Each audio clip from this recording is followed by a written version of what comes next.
Good start? afternoon, everyone. Good afternoon, everyone. We presume that we are live now. We can't tell. Otherwise, we hope that you're here and we're glad to see you. I'm Dr. Lakita Blockson. I am the facilitator for this session. And I'd like to introduce, as soon as I'd love to be able to pull up my screen, for some reason or another, I've not been granted permission to share. I'm not sure why that is the case. But nonetheless, I want to go ahead and thank you all for joining our session regarding fostering ownership, student ownership in the classroom and outside the classroom regarding change making and social innovation. So, again, I would like to share my screen, but in the meantime, uh, great. I'm glad everyone can see you, and I'm glad we are alive. If someone from Ashoka U can assist us in being able to allow us to share the screens, that would be wonderful. Otherwise, if Ashoka U will share our screen so we can use our presentations and be able to facilitate, that would be awesome. So please let me know privately in the chat in some way, shape, or form so that we can go forth. But in any event, let me introduce our presenters for today. We have Betsy Schmidt and Sam Torres from University of Massachusetts Amherst, and we have Yanis Valadez and Mitzi Gonzalez, who are with ITESM, or I'm sorry, UDEM. I'm sorry, my apologies, UDEM in Monterrey, Mexico. So they're going to share some great insight regarding the how they foster student ownership of their careers and their life plans, and how they foster that in the classroom and outside the classroom, particularly as it relates to change making and innovation from a socially minded standpoint. So again, I'm not sure why I'm not permitted to share my screen, but I did want to otherwise share, first of all, a land acknowledgement. We do have, and some of you may have been able to, at least if you're able to access the slides, you can at least follow along in some way, shape, or form with the slides that we provided you. But you'll know our agenda for today is to be able to provide at least a small context. There it is. There you go. Thank you. That's what I need. um, Okay. All right. So again, our presenters are Betsy Schmidt, who's professor of practice at University of Massachusetts Amherst. We have Sam Torres, who's a student in Professor Schmidt's class at Amherst. We also have Yanis Valadez, who's a coordinator of the Unit Center at UDEM, which is at the University of Monterey. And we have one of her former students, Mitzi Gonzalez, who's the co-founder of Bloom, which is a social venture at the university and through the University of Monterey, or as a result of her matriculation through the University of Monterey. So want to be able to get some land acknowledgements. I want to provide a brief overview of the learning outcomes for this session. And then what we'll do is have each pair of presenters provide a 20-minute presentation of their work. And then we'll have room, of course, for questions and answers. And then we'll do a wrap up and a hard goodbye at 3:45. At any time, if you have any questions, please feel free to use the Q&A box or the chat box to provide questions that we can answer either at the Q&A portion of this presentation or this session, or in other times or at a point where it is appropriate. Again, we want to share that we did want to acknowledge the land in which our respective institutions are located. And so I won't go through the statements here orally, but we do recognize the different indigenous peoples and nations who are part of or who originated these areas in Amherst, Massachusetts, and Monterey, Mexico, and in Decatur, Georgia, where I am located. The two major learning outcomes for this session are to, one, we want to provide you some tools and some insight that helps students to discover and integrate their life purpose into their academic work. We sometimes take that for granted that when students come to our campuses, that they have an idea of what their passion is and what their life purpose is.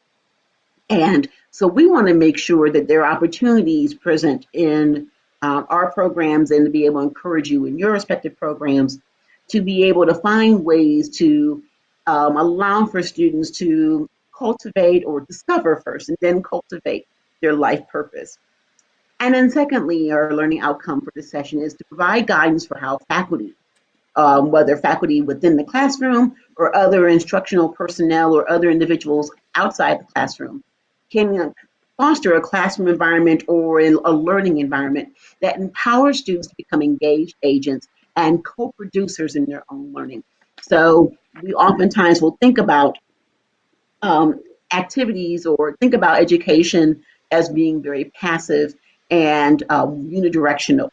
And of course, from an active learning standpoint, the role or one of the purposes of active learning is to be able to have students or those who are learners really fully engage in the learning process, which requires not, to not be passive. That requires for students to not think of themselves as consumers of knowledge, but co-producers of knowledge or co-producers in their own learning, where they are playing an active and engaged role in being able to build, test, and repair their own mental model of what is being learned. And of course, when we're talking about, whether it's social innovation, social entrepreneurship, change making broadly and the like, there are a number of different active learning approaches that we have used within this discipline, both within the classroom and outside the classroom, to be able to foster an active, engaged co-ownership and co-productive learning. So many of you, no doubt, are using or have used project-based learning approaches, problem-based learning approaches, service learning or servant leadership opportunities on your campuses, shadowing, internships, and consulting opportunities, competitions, whether they're case competitions or business plan or proposal competitions or in the like, similar to Shark Tanks, and or polytechnic and experiential exercises, which many of us may use in classes that involve not just business or entrepreneurship, but may also involve design or engineering or some other aspect where lab work or hands-on work or makerspace work is really prime. And so human-centered design classes may employ active learning approaches like those. And of course, there's several others. And so a question I pose to you all are, what are some of the approaches that you use on your campus to engage students in active learning? And if you would, please feel free to share them within the chat discussion box at this time. And what we will do is from there, may speak to some of those, and we will, of course, illuminate some of those and talk about some of those, or answer questions regarding some of the approaches that you're using, if you are using any. We will be able to do that at a certain, along the way. So now, with that in mind, as we're now in a point where we can think about how we engage students, how we involve them to be, again, not passive consumers of knowledge that we share and disseminate, but active, co-productive, engaged individuals who also will be able to position themselves well to integrate not just what they're learning, concretely in terms of theories and approaches and tools and the like, but also how they can integrate their life purpose, their plans, their passions, their ability to be able to live out and be able to to engage beyond the college experience into their life's work and to have that done with meaning and the like. So at this point in time, we will have our first of two presentations. We will have Betsy Schmidt and Sam Torres from Torres from UMass Amherst share their insight on the work that they do and have done in the classroom and about their experiences in engaging students to take ownership of Changemaker development. Betsy and Sam, is on you. Great, thanks. Well, thank you, and thank you everyone for attending this session. It's always fun to be engaging in innovation with all of you. I'm Betsy Schmidt. I'm a professor of practice at UMass Amherst, and I'll introduce Sam and then she'll introduce herself at the end of my little spiel. Uh, I wanted to share with you an aha moment that I had a few years in the class when I was in the classroom. I was talking to my students about the importance of understanding an issue in its complete complexities before trying to make any change. You know, so often we just jump in and try to solve something before we totally understand it. And I was explaining to the students that the people who we're trying to help are most likely the ones who are the experts, who understand best what change needs to happen. And all of a sudden, it just dawned on me, I'm trying to help students get an education. And they are really the experts. They're the ones who understand how they learn best. They don't always know that, however. So I decided to start trying to make them take ownership of their own education. I took a two-pronged approach. The first is to really try to make the classroom more democratic. And I tried to get them, as Lakita had said, become partners in their own education. And then I, secondly, tried to get them to discover their own strengths and to appreciate their resilience, their values, and their creativity, strengths that they don't yet often know they have. And I do all of this while teaching a traditional public policy course. Next slide. So my courses are all quite traditional. We talk about how do you create successful social change, but we talk about it in the context of traditional public policy concepts, such as climate change, public health, income inequality, even justice. So we're talking about the effectiveness of promising solutions in one place and whether they would work in another geographic location. We also talk about the strategies that will allow us to design these changes and to convince others that these are good policies. So how do I sit in the classroom and have students take ownership of their education? After all, we're in such a hierarchical situation in universities, and everybody is somewhat comfortable with that, including the professor. It's not easy for us to give up power. Next slide.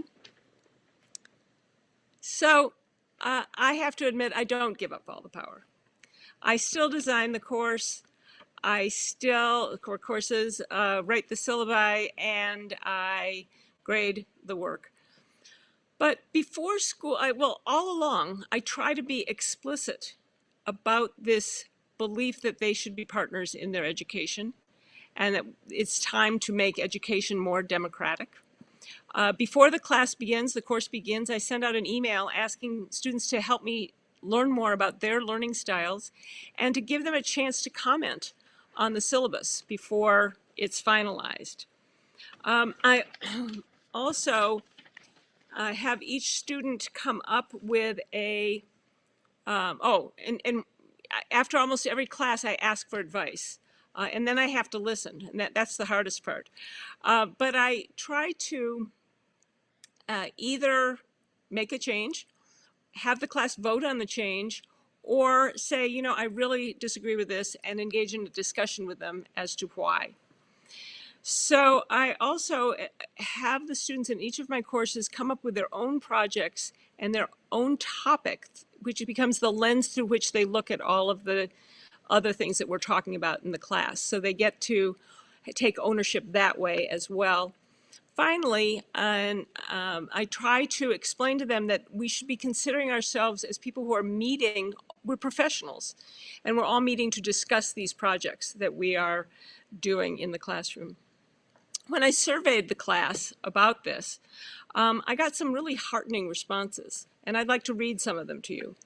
One student wrote, I rarely feel like I'm being talked at or lectured to in this class, and instead feel like we are equal contributors to a discussion. Another said, this learning model allows students to take more authority of their own education and provides an avenue, to learn self-advocacy. And finally, one said, it set the stage for us to be designers. Some students saw that this was actually difficult in this hierarchical university setting. A typical response of this variation was, we students aren't used to being asked for feedback, much less expecting that that feedback be acted upon. This partnership model will work better if it's a model encouraged by the academy in general. And not unexpectedly, not everyone thought it worked. One student wrote, "We consider you the most knowledgeable about what we can glean from this class." And another student said, "I don't think it's possible in an online environment because it is so hard to form a sense of trust." Well, as with everything else in the classroom, it's a work in progress, but it's one that I'm going to keep working on. The second approach, and that's the next slide, is to try to give the students some ownership over their education that I'm not quite as explicit about, because I'm trying to get them to discover this for themselves. When we study social change concepts such as moral foundation theory, appreciative inquiry, reframing issues, I tell them that they are learning some powerful social change tools, and that with these tools, they're going to be able to make some really big changes in the world. But I also talk about how abstract these are, and that they might be difficult to apply to a public policy issue immediately. So I ask them in some homework to apply these to themselves personally once. So for instance, with active listening, I ask them to talk to someone with whom they disagree. And I said, it can be about, whether you like chocolate or vanilla ice cream. And the first time I did it, I got a student right back, "I should have known better not to talk to my mother about Donald Trump." So there were some things and some people that they probably shouldn't have been talking about, but it did give them often, probably not often, but they often start discovering for themselves that these tools for social change are also pretty powerful tools for personal growth. So I actually surveyed them as well. And when I asked, what will you still think about once this course is over, I heard things like, "I will think about different ways to approach a problem with other people's mindsets in mind." And I even heard, "Appreciative inquiry has changed the hostile voice of my depression and improved my mindset." When I asked them whether they would use these tools in their personal lives, about 2/3 of them said that they would use systems thinking and impact gap analysis, and 3/4 thought they would use design thinking and appreciative inquiry. I find that most students begin to examine their roles in the various systems during the course of the semester. They start looking at personal strengths and reframing some negative views of themselves. And by the end of the semester, I think most of them have realized that they've got some skills that will help them in both their personal and their professional lives. Well, at least that's what I hope happens. So I've brought along my former student, Sam Torres, to help give her perspective and a student's perspective on the course, because as we all know, professors' views are never the same as the students' views. Sam is a student, a senior at the University of Massachusetts Amherst, and also an educator herself. She is the Diversity, Equity, and Inclusion Coordinator at a local private day and boarding school. And she's going to help share her perspective with you this afternoon. Thanks, Sam. Thank you, Betsy. And thank you, Lakita, for the introduction. And thank you to whoever is behind the curtain managing the slides. You are appreciated. So Betsy is correct. I am a senior at UMass Amherst, and I'm also a non-traditional undergraduate student in that in many ways I kind of feel like I approached my bachelor's degree backwards, at least as opposed to how many traditional students might do it. I graduated from high school in 2008, and so in the United States, that was not the greatest time for our economy. And that meant that at that time, I didn't have the financial opportunity to pursue my bachelor's degree. And so years later, I'm back. And that re-entry into an undergraduate program as a 30-year-old was really intimidating, to be frank. And I was really nervous as a student about what that experience would look like. I wasn't the greatest high school student. And so I was really nervous about how my courses would go with students who are just out of high school and sort of more fresh with the information that they're learning today. But that was not what happened in Betsy's class. I don't think Betsy gives herself enough credit in the sense that while all of her students might not necessarily share the exact same views, I would argue that especially in a time of remote learning, in the time of COVID, her course was overwhelmingly successful in the fact that students actually engaged with their cameras on for most of it. And I know that that's not necessarily always the ideal for participation, but it felt in many ways like it was successful. And so in my professional work as a student life coordinator and a diversity, equity, and inclusion coordinator, I work with students in grades 7 through 12. And co-creation is a term that I use all the time with my students. So co-creation of space, of thought, and of experience. And I use this term with them even before I took Betsy's class because it occurred to me that when I was a high school age student, that I really wish that there were adults who listened to what I had to say a little bit more and took my opinion and my experience into account. And in Betsy's course, the students, while Betsy maintains sort of the logistical or facilitative power, the students are also given power or asked to share power in a lot of ways and are asked in a non-explicit way to co-create the learning environment that we all experience together. And that co-creation, especially for me, was really empowering and really impactful as it related to my entire experience over the course of the semester that I took Betsy's class. And so Betsy invites students to contribute to the power that the class reaches on the whole. So there were times where maybe some students were, in their beds in their pajamas, but they were contributing in ways where it felt as though these students, and I can say for myself, we were all contributing what we were actually thinking and what we actually were interested in pursuing. And this is different in so many ways as opposed to the other courses that I've taken at the university, because the academy can be really rigid. Lots of what we learn as undergraduate students is from the perspective that our professor is the expert. And we're not often presented with the option to believe that maybe we can also become experts with our professor. And Betsy did provide us with that option.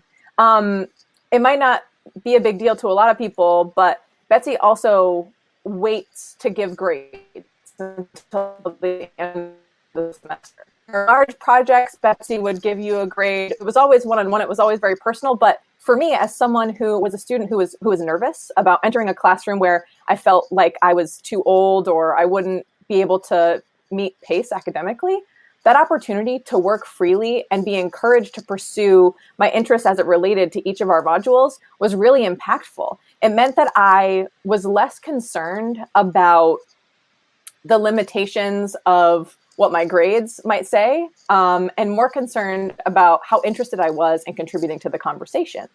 And it turns out I was really interested in contributing to the conversations and not so much thinking about what my grade might be. And so having just that one pressure suspended during the course of our overall semester was really impactful. And students were able to contribute to the space where the course would also progress in a way that reflected the contributions. There were times where Betsy would have, her whole semester was planned out already, but there were opportunities where, based on the student feedback, if we were really engaged in a certain topic, she would change the way that the next class or the rest of the semester might look, or adjust a project to reflect a conversation that we had that seemed really qualitative. And I can't underscore as a student how powerful that was in terms of making me feel like I was also in control of my educational experience. As a non-traditional undergraduate student, I pay for my experience like many students will do after, right? But that has always been something that's a concern, and it can be very intimidating to think about, whether or not you should be even considering if you're getting your money's worth in many ways, because we're taught in so many different instances not to consider teachers or professors in this way. In many ways, the academy, again, tells us that our professors are the experts and you sit and you listen. But what Betsy was able to do was bring in the students' voices to create more of an organic feel in the classroom. And also, the discussions that we had relevant to the public policy topics had real world implications. Appreciative inquiry, asset mapping, these are all skills that we were using, at least I was using, in my real life. I use them with my students now. When we talk about problems that we have, we think about solutions by first saying, okay, well, what's going right? What are the good things that are happening right now? Or if we have an issue where people are maybe antagonistic or we're not getting along, we can think, all right, where is this person coming from? What perspective do they have? And I can't undersell how essential Betsy was to that practice, because Betsy practiced it herself in our classroom as well.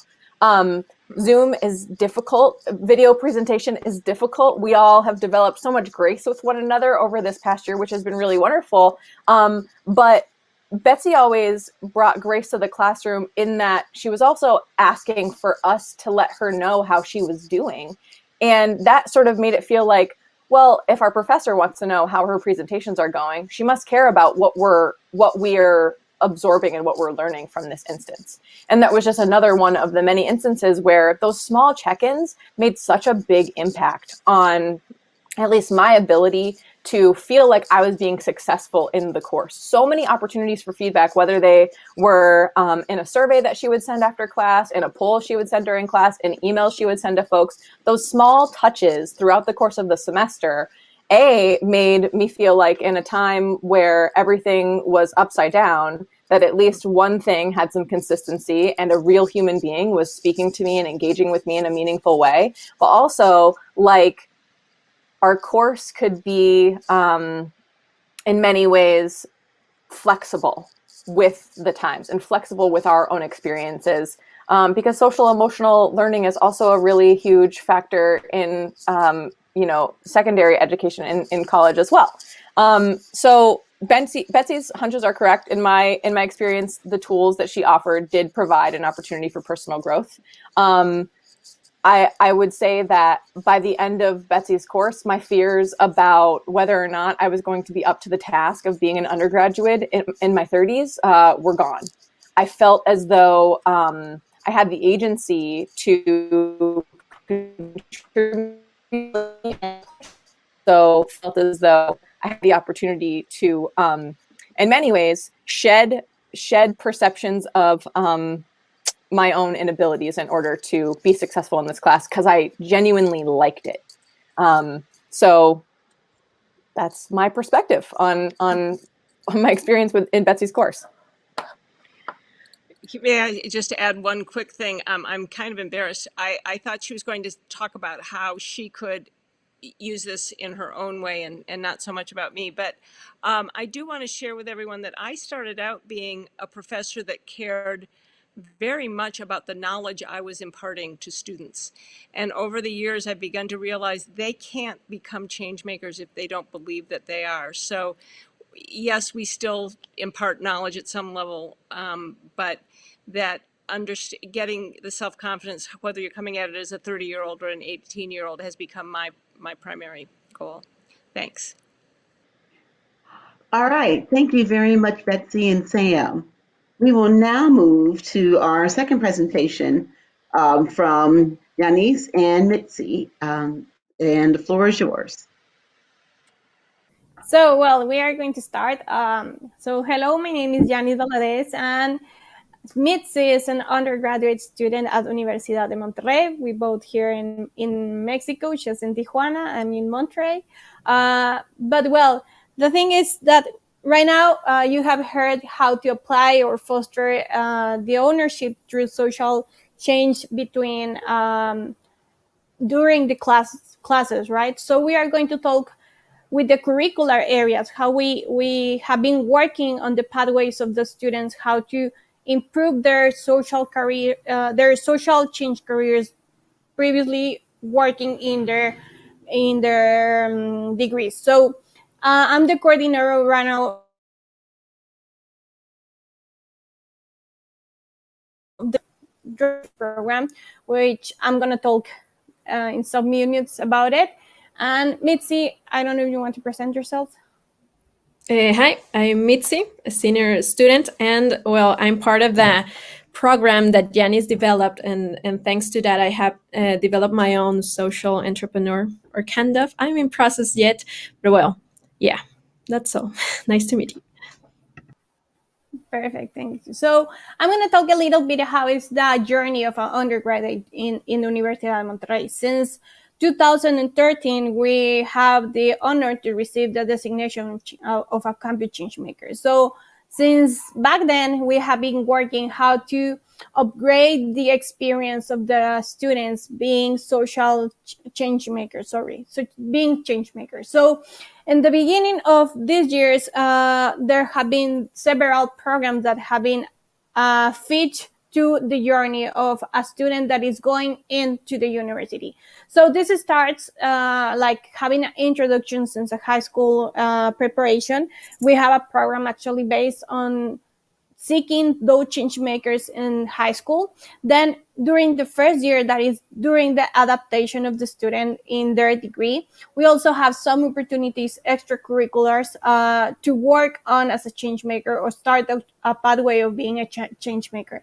And then during the second and third year of the student, they mostly identify as a change maker and start creating ideas or projects to improve our local communities or global communities.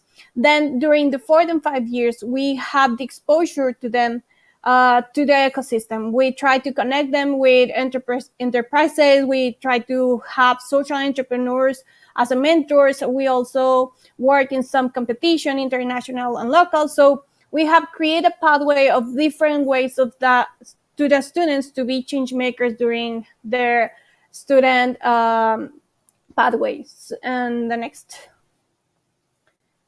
Then, so I was talking how we have created this ecosystem. So we have prepared as academics, and we have also some classes that help the ecosystem to improve to the students the first year. So they have the first touch to be change makers since they come into the university. But they also, it's very important to mention that we not only have an ecosystem inside the university. We connect with our ecosystems of social entrepreneurship and change making outside, like trying to impulse them and expose them to identify themselves as change makers. And having this exposure, it has made a very high impact on their pathways to have the opportunity to validate and also to create a more credible prototype as they are working during these pathways. So this is something that we have been acknowledging, trying to connect, but also to expose them. And this is like our work from 3 years to now. We have been creating some ecosystem also to connect every spot of the experience of the student. Next one. Sorry if I'm kind of nervous, Okay. but I'm thinking in Spanish, then I need to speak in English. So next slide, please.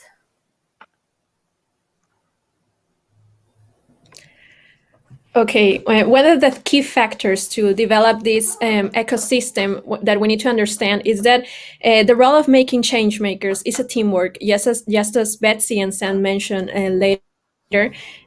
No, it's after, whatever. The point is that basically it's a teamwork between the students and the ecosystem, and we need to involve them in the process to co-create spaces where they can develop and see themselves as change makers. And even the faculty themselves need to see themselves as change makers. So the thing is that we need to develop an ecosystem and involve each of the actors that is on it. So we try to make a little map of the journey a student can involve in their process that can make or help them to become a change maker, because becoming a change maker is a process itself, just as taking their own undergraduate process. So if we align them, then we can maybe help them to each of the process of the points that he is taking, will help them and engage the different actors that are in the system to help make a change maker more of a culture and make the system a natural process where change making is almost part of the aspirations a student can have. Just as many of the undergraduate students have the aspiration of getting out and have a job, maybe they can have a job and become change makers, see that as a part of the process that they can have. So the key points here that we marked is, first, that change makers need to be visible. It needs to exist, the possibility of being a change maker, and that there are many other ways to become one. Just as you can become a social entrepreneur or develop a social project or our NGO or the other place. Oh, well, yeah. Then the next point is sensibilization. The thing is, we need to boost different marketing activities or different ways where you could see that there's a possibility to become a change maker, and then try to help them to sensibilize themselves with certain problems or things that they are living. Most of the change makers, when they decide to begin something, is because they had an empathetic process with something, a social issue that they understand, they lived, or they saw, and they try to solve it, to try to do something about it. So the thing is that we try to develop different educational experiences between students. Students use facilitation techniques to make this, and we hope to engage them in this process. Then the next part is the empowering. So once the person is already focused on this process of trying to make something about this problem that they saw, we canalize them to the different opportunities that are in the university. We canalize through the same students, that maybe students say, hey, I see a certain problem, I want to do something, or maybe there's something that I don't like and I want to help to change it. So we canalize this to firstly to the there are different what you're going to see later on. There are different actors in the system in our university that focus in different areas to help change makers. Even they help them to make social entrepreneurs, to become social entrepreneurs, or they help them sometimes just to make social projects, etc. So the thing is, we need to strengthen, empower them, and make them see themselves as people that can make a change with the privilege of education that they have. That is another thing. In Mexico, not everybody can get become an undergraduate student. It's really limited, the public options that they are, and the private options are sometimes really tough to get into it. So the thing is that you have the privilege to receive such an education. Maybe you can deliver some of it to the society through this process of change making. And the best thing is that even though they are not the social entrepreneur at the end, you got people with certain abilities, like they are more empathetic, they work teamworks and they teamwork with other teams, they are more creative to solve problems, and they have different tools to address problems in their own lives and in the life of others, right? So then the next part is to accompany these people. Sometimes in the process to be a change maker could be a little bit tough, and they need to see that they are not alone in the process to make a difference in the world. They are faculty, there are other students that they are beginning, there are students that have a lot more time, and yet the point is that we try to make meeting points to connect them and engage this community of change makers, to make it visible and tangible for others to form part of it. And this eventually, the connecting meeting points help to make more visible the change maker community. So at the end, this would be all the process, but then the next part is now to involve the different actors, and change making becomes precisely an aspirational process.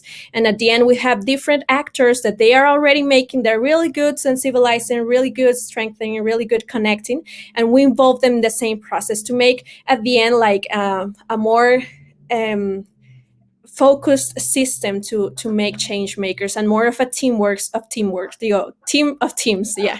So the thing is that here is the Changemaker journey. And well, Janice, you're next, I guess.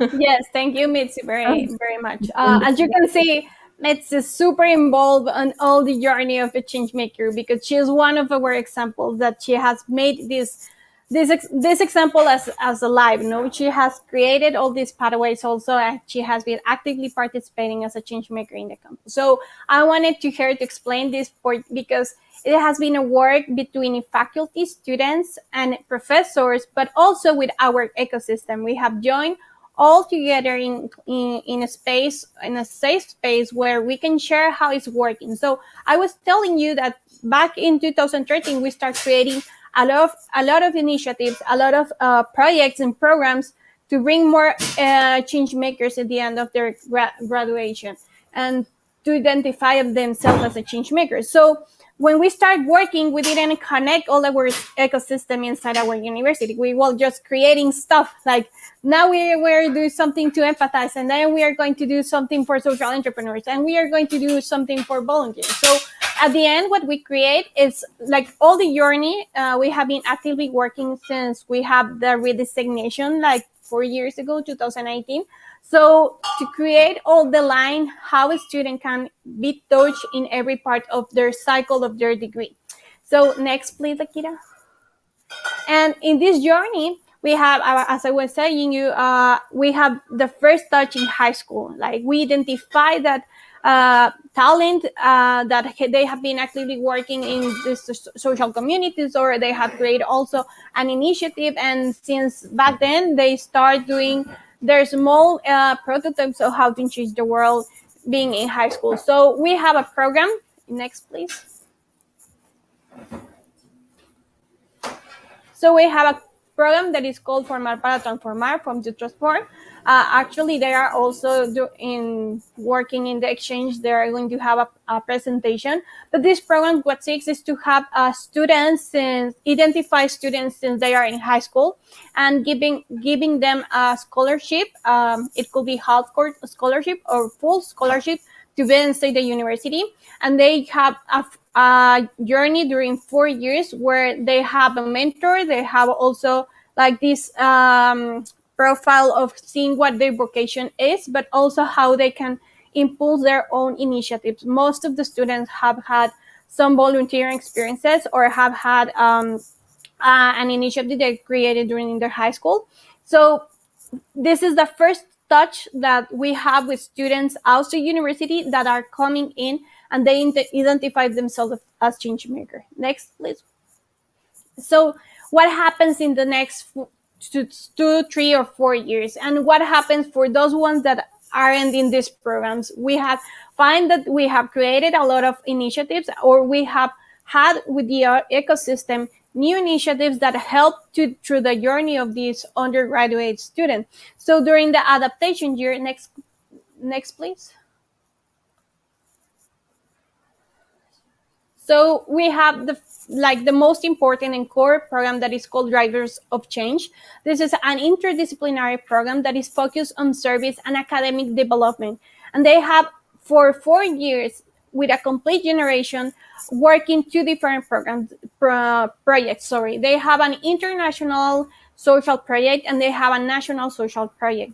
But the most important thing is that we create a community through being drivers of change makers.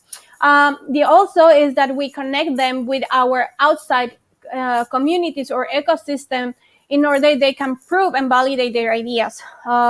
Actually, it has been kind of tough because with the pandemic inside, like they haven't had the possibility to take that programs to validate in local or international communities, but they have find the answers of how they can create their ideas to implement between other NGOs or another volunteering projects. So it has been kind of a challenge for them, but they have also find some answers that they don't need to be in the place or in the local community to make their impact go.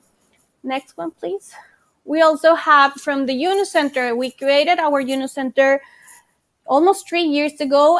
It's inside from the Entrepreneurship and Innovation Hub. And in the Unicenter, we start seeing how can we connect not all the ideas that the students have, but they don't know how to implement it.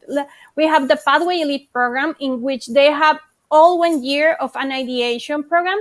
It's to accelerate these ideas or these prototypes that students have. And also we are based out. We are not only receiving students. We have people from other UNO centers that participate during the program.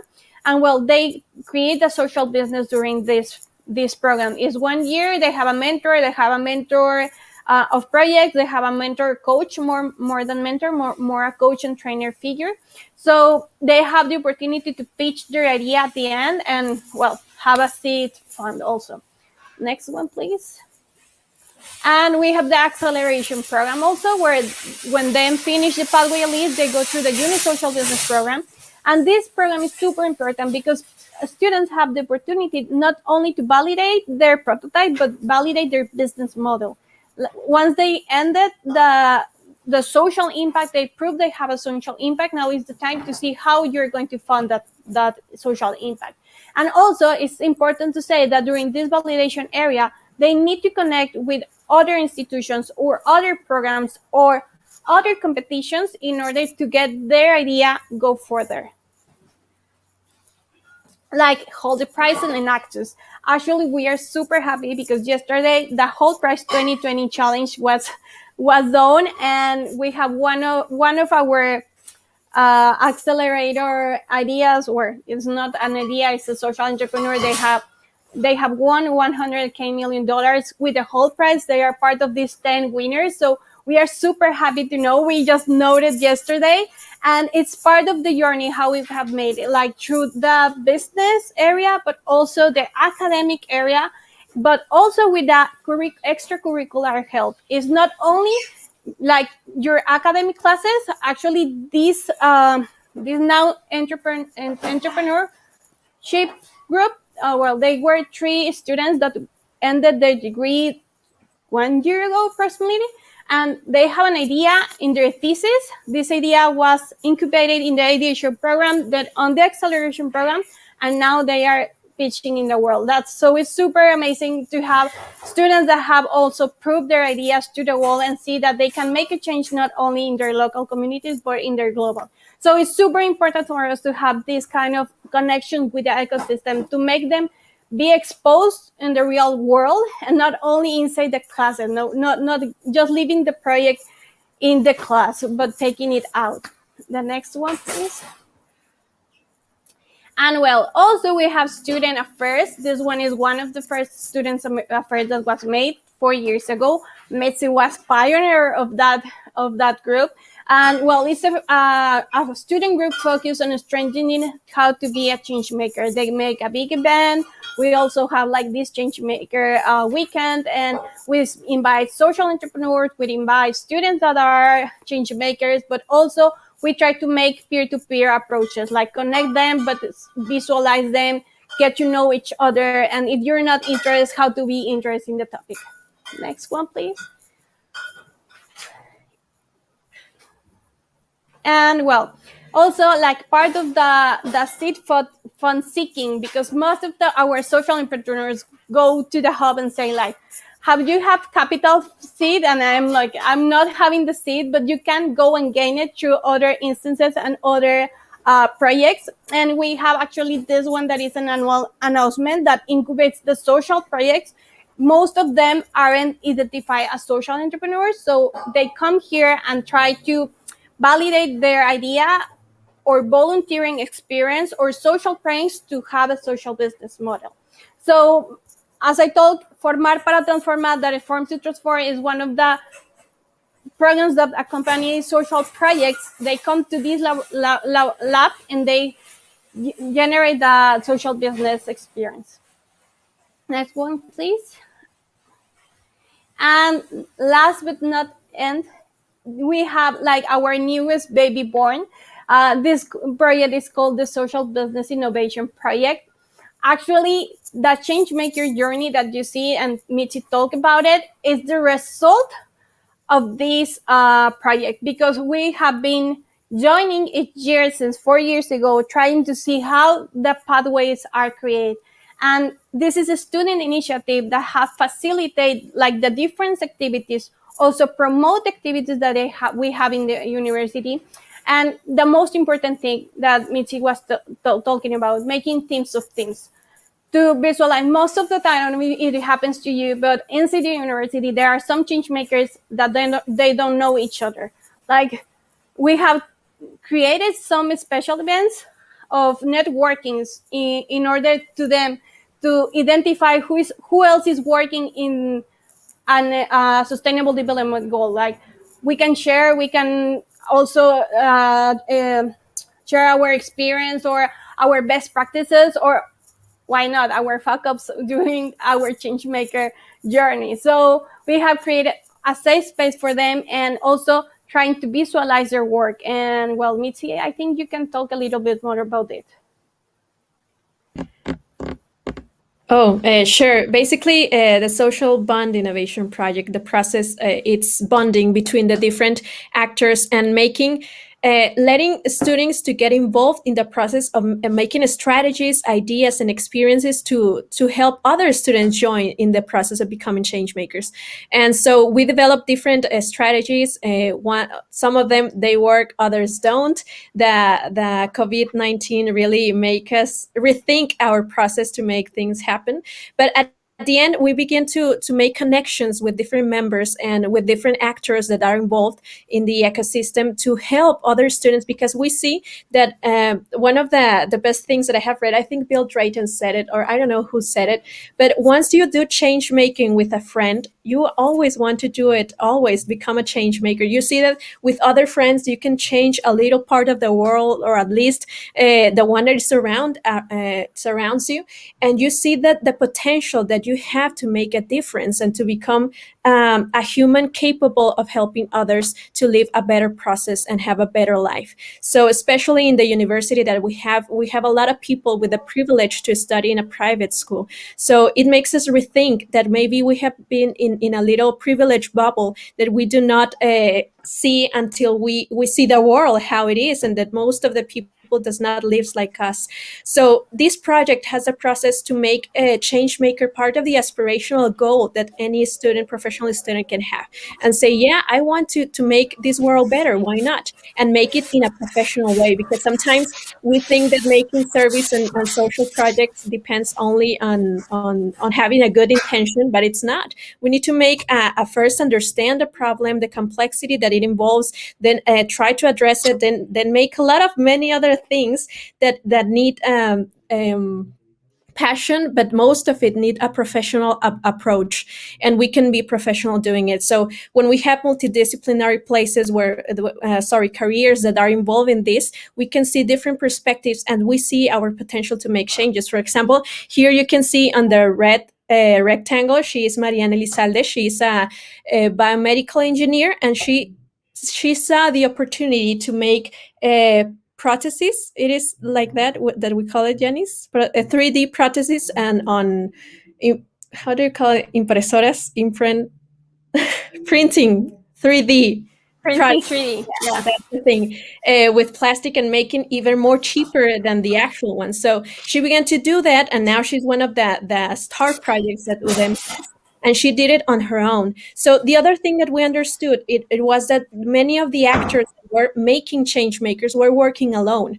We had drivers of change doing their thing, Form to Transform doing their thing, and all the others doing their own things and doing their own change makers, their own communities. While we don't propose to fusion, because that's not the thing. We can be interdependent of each other. I don't know if that's the word or I'm inventing one, but the thing is that we could collaborate with each other and make something much better if we have the same goal, and each one with their own specialization. So yeah, the thing that we try to make in SBI, we only try to make bridges between these different actors and help students to get involved in the how can we make more change makers. Maybe they have really good ideas, and they actually do. We even make a little podcast that it's called Kaizen Social, with the idea of Kaizen Social, where it's a podcast where we interview different change makers, students that are doing incredible things, and you can hear it on Radio UDEM. So it's really cool. So we have different proposition, different ideas, and students are the one who are making those proposition, and are the ones that are trying to do the things sometimes without knowing. But the thing is that they are learning in the process, no? Let's say I'm gonna jump into the conversation because sorry. if not, you're going to continue. So the next one, we have 2 minutes to end. Yeah.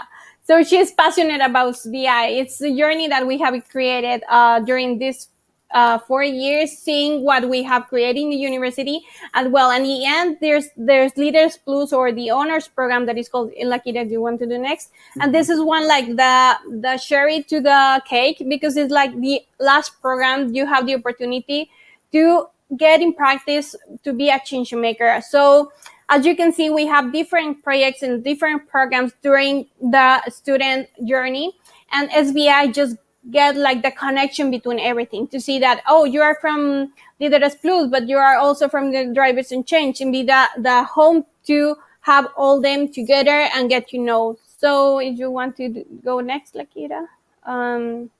So from the student perspective, Mitzi, as I was telling you, she has been working on her own journey since she started. Mitzi, you have like 1 minute to share that. Woo, okay.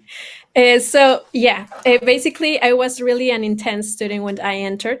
I had the idea of wanting to, my background is that I was a scout.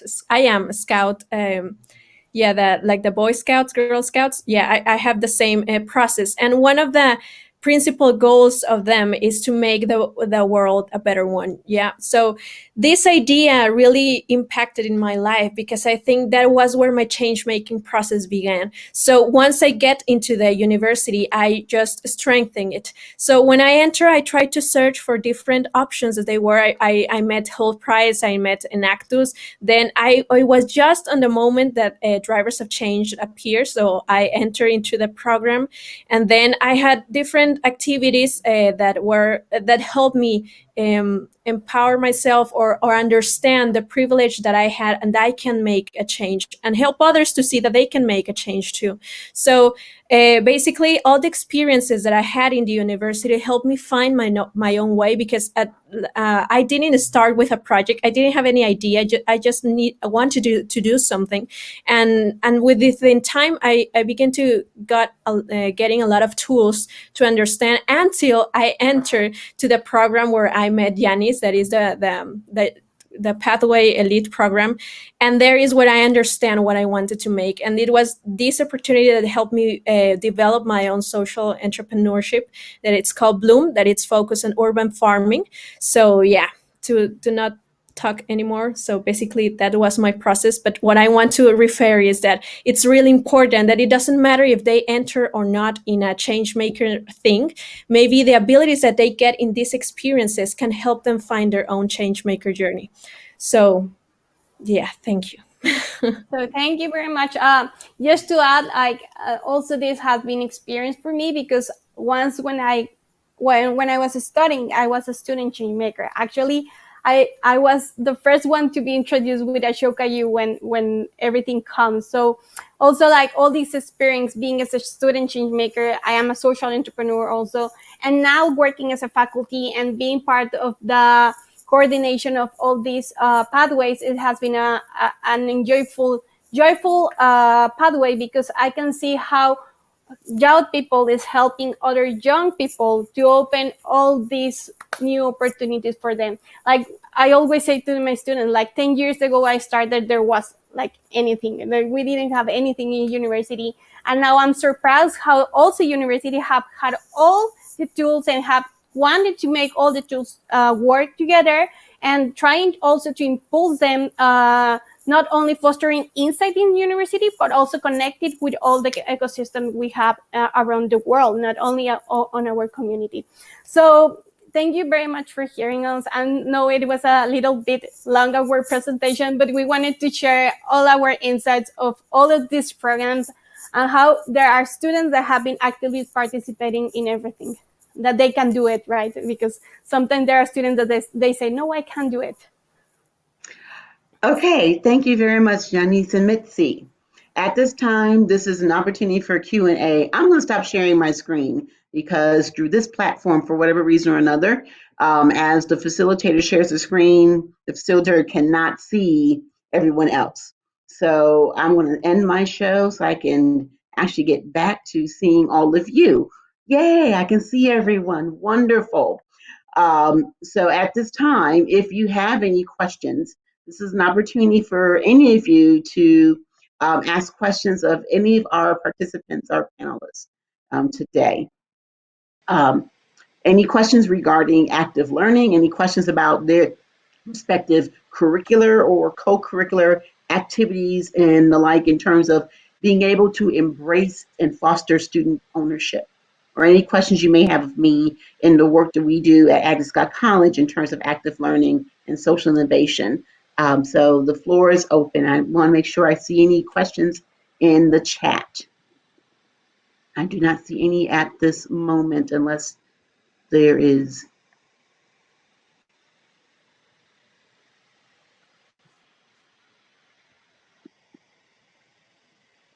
All right. Are there any comments that anyone in our audience would like to share if they have similar experiences or similar types of activities on your respective campuses? Feel free to introduce those in the chat.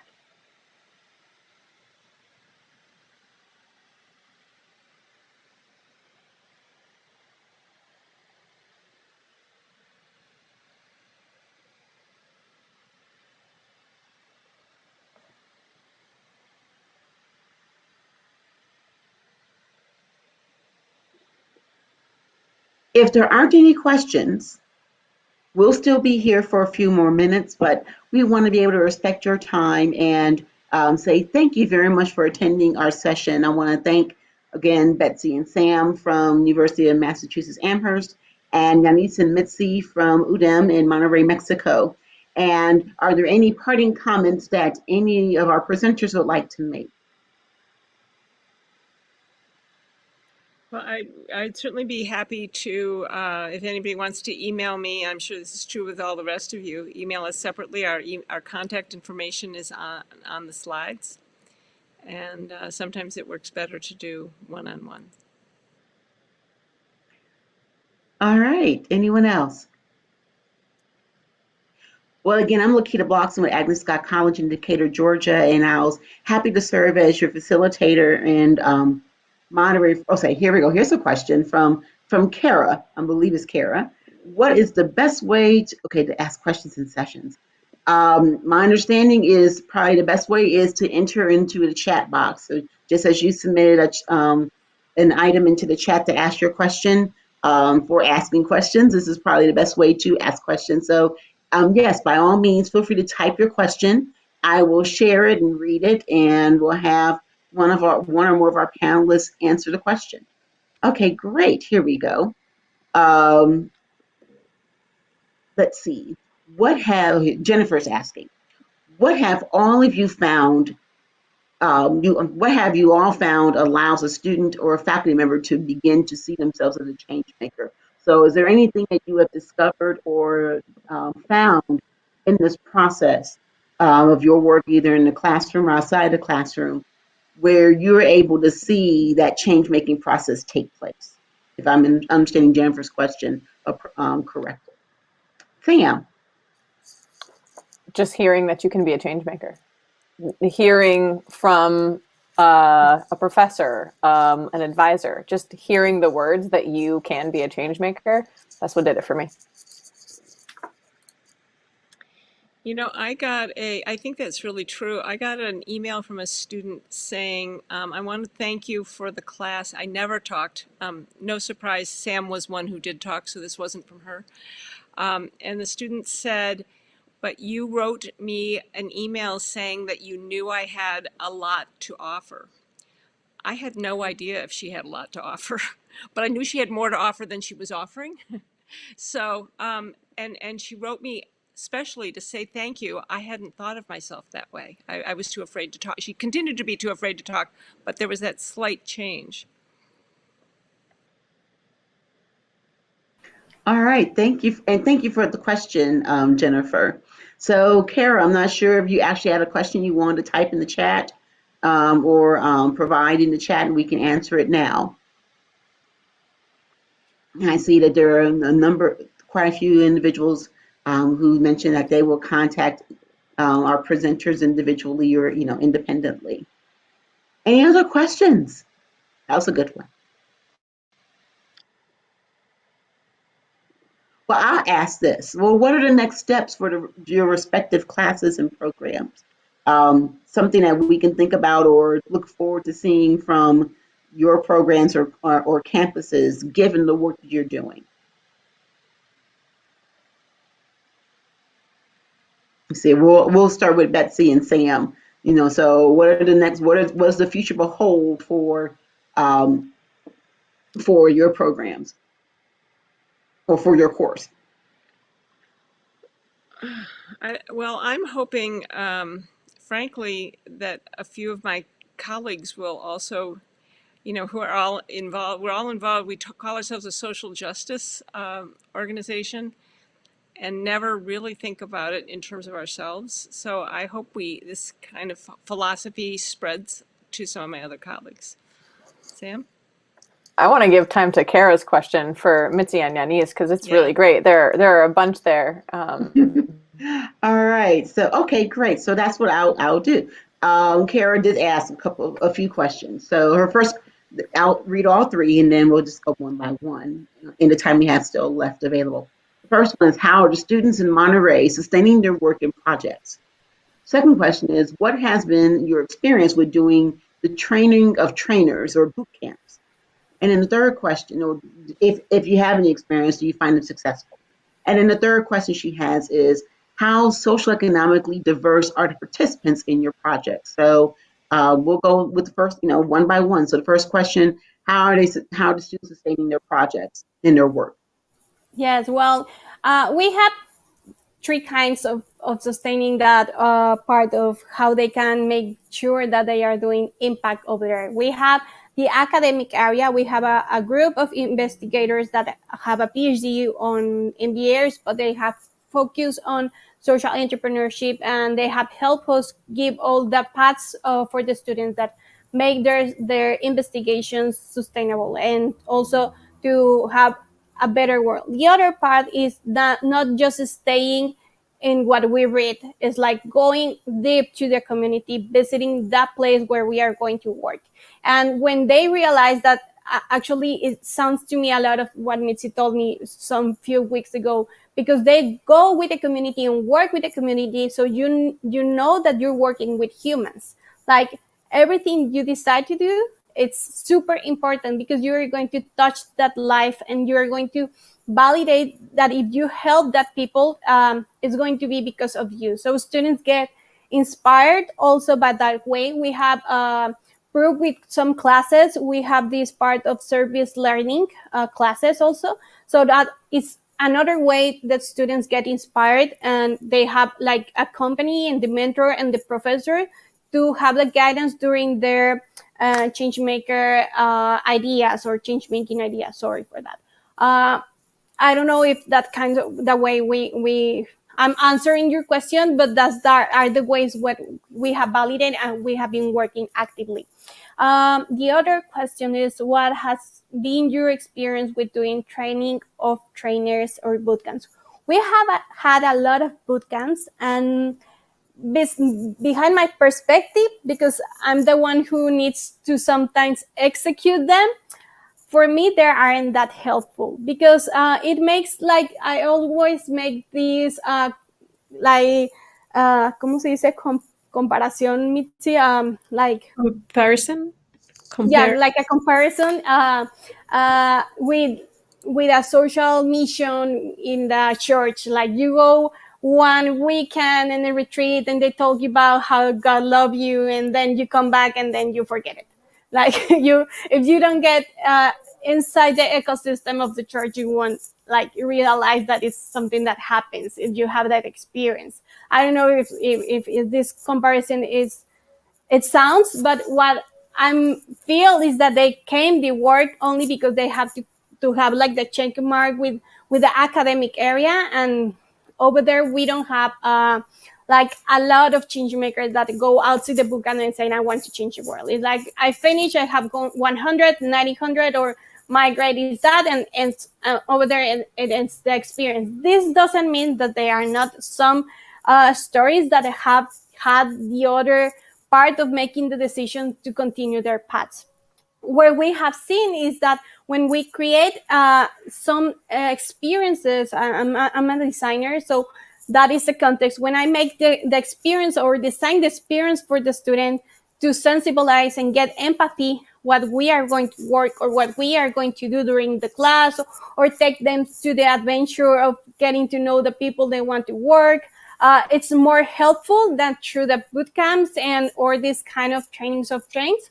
But we don't forget about the academic area. We need to have the knowledge. They need to learn the knowledge, not only to like push them to the community and leave them alone. We need to have the company with them and have like the tracks from the beginning to the end. Like they feel with the helpful and the strength of the mentor. And the other one, yeah. And it say, do you find, well, yeah, how socioeconomically diverse are the participants in your program? Super diverse. We have students that come from super low rural communities. They have scholarships, and we are a private university with a lot of opportunities for different backgrounds. So also it helps that we have this kind of classroom sets that they have experiences with people that live in a rural community, but they also have the experience of being in the city. So we have a diverse group over there. Wonderful. Again, thank you to our presenters, Betsy and Sam from the University of Massachusetts Amherst, and Yanis and Mitzi from UDEM in Monterrey, Mexico. And again, I'm Lakita Blockson with Agnes Scott College. We want to thank you all for presenting and sharing your knowledge and experiences. We want to thank all of you who participated and viewed in whole or in part our presentations this afternoon. So we wish you a wonderful rest of the time with the Shokuyu Exchange. Thanks, everyone. Have a good afternoon. Thank you. Thank you, everyone. Bye. Thank you.